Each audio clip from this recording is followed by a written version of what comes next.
पेश खिदमत है आज की बात। अमेरिका और तालिबान के दरमियान समझौते पर दस्तखत हुए अभी चंद रोज ही गुजरे हैं कि ये खबर भी आ गई कि शिमाली अफगानिस्तान में तालिबान के एक हमले में 3 लोग हलाक हो गए। दरअसल तालिबान अपने 5000 कैदियों की रिहाई को अफगान हुकूमत से मुज़ाकरात की पहली शर्त मानता है। तालिबान अपने 5000 कैदियों के बदले 1000 कैदियों को भी अपनी हिरासत से रिहा करने को तैयार है। समझौते के सिलसिले में एक लंबे अरसे तक अमेरिका और तालिबान के नुमाइंदों के दरमियान बातचीत हुई और बातचीत के दरमियान शदीद बहरान भी पैदा हुए।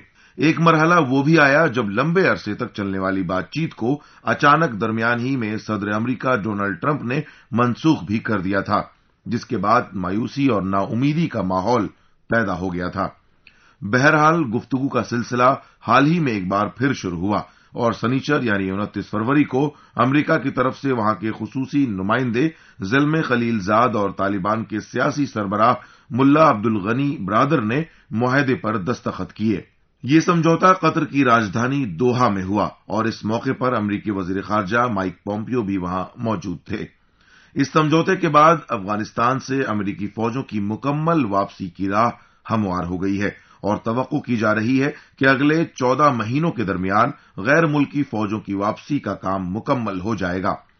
लेकिन इस समझौते के हवाले से अभी बहुत सारे अगर और मगर भी जुड़े हुए हैं। जैसा कि खुद अमेरिकी वजीर दिफा मार्क एस्पर ने कहा कि यह समझौता मंजिल की जानिब एक अच्छा कदम है, लेकिन यह सिर्फ शुरुआत है। रास्ता बहुत आसान भी नहीं होगा। अफगानिस्तान में पायदार अमन के क़याम के लिए बड़े तहम्मुल की जरूरत पेश आएगी और कुछ फरीकों को कहीं कहीं समझौते भी करने पड़ेंगे। मिस्टर मार्क एस्पर ने यह बात काबुल में कही, जहां उन्होंने अफगान सदर डॉक्टर अशरफ गनी से मुलाकात की। वहां दोनों लीडरों ने भी समझौते के सिलसिले में मुश्तरका बयान जारी किया। जैसा कि पहले भी इशारा किया गया कि इस समझौते के ताल्लुक से अभी बहुत सारे अंदेशे और वसवसे भी मौजूद हैं, लेकिन कुछ उम्मीदें भी वाबस्ता हैं।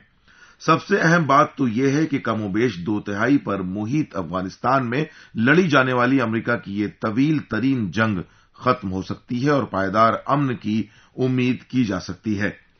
अमेरिका की तरफ से कहा गया है कि उसने ये अहद किया है कि वो 135 दिन के अंदर अंदर 13,000 फौजियों में से 8,600 को वापस बुला लेगा। इसके अलावा वो अपने इत्तेहादियों से भी बात कर रहा है कि वो भी कोलिशन फोर्सेस की तादाद घटाएं। मुश्तरका बयान में यह बात भी दर्ज है कि अगर तालिबान भी अपने अहद पर कायम रहा और समझौते का पास किया तो समझौते पर दस्तखत होने के 14 माह के अंदर अंदर तमाम गैर मुल्की फौजें अफगानिस्तान से वापस चली जाएंगी। उधर समझौता होने से चंद घंटे कबल तालिबान ने भी अपने जंगजुओं को हिदायत दी थी कि वो किसी तरह के हमले से गुरेज करें और ऐसा कुछ न करें जिससे अफगानिस्तान को नुकसान पहुंचे। अफगानिस्तान के मामलात पर गहरी नजर रखने वाले तज्जियाकारों का ख्याल है कि पूरे वसूख के साथ नहीं कहा जा सकता कि यह समझौता किस हद तक कामयाब होगा, क्योंकि तालिबान के तरीक़ेकार के बारे में बहुत बड़े हल्के को यह शुबा है कि गैर मुल्की फौजियों की वापसी के बाद अंदरून अफगानिस्तान उनका रवैया दूसरे हल्कों के तई मसावियाना नहीं होगा और वो हर हाल में अपनी बरतरी कायम करना चाहेंगे। अफगानिस्तान में तैनात खुसूसी अमरीकी फोर्सेस के एक साबिक मुशीर सेठ जोन्स ने यह ख्याल जाहिर किया है कि अमरीकी फौजियों की मुकम्मल वापसी के बाद इम्कान यह भी है कि अफगानिस्तान में दहशतगर्द तंजीमों की एक दूसरी पनाहगाह बन जाए, क्योंकि उनके मुताबिक तालिबान के अब भी अलकायदा से बड़े गहरे रवाबित हैं।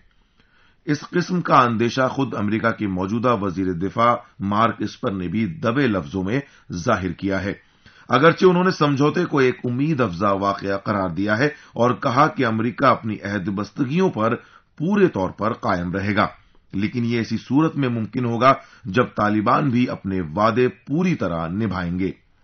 अगर उन्होंने जरा भी वादा खिलाफी की तो अमेरिका को इस समझौते को मनसूख करने में कतई पसोपेश न होगा। उन्होंने ये भी कहा कि अमेरिका अफगानिस्तान की सिक्योरिटी फोर्सेस को हर तरह की हिमायत फराहम करेगा। गर्ज ये कि अमेरिका तालिबान समझौते के ताल्लुक से उम्मीदें भी हैं और कुछ नामालूम अंदेशे भी। हिंदुस्तान अफगानिस्तान का एक दोस्त और बहीखाह मुल्क है। उसने इस समझौते का इस्तकबाल किया है, लेकिन इस समझौते के बाज़ फरीकों से यह भी कहा कि वह इस बात का ख्याल रखें कि दहशतगर्दी को बढ़ावा न मिले।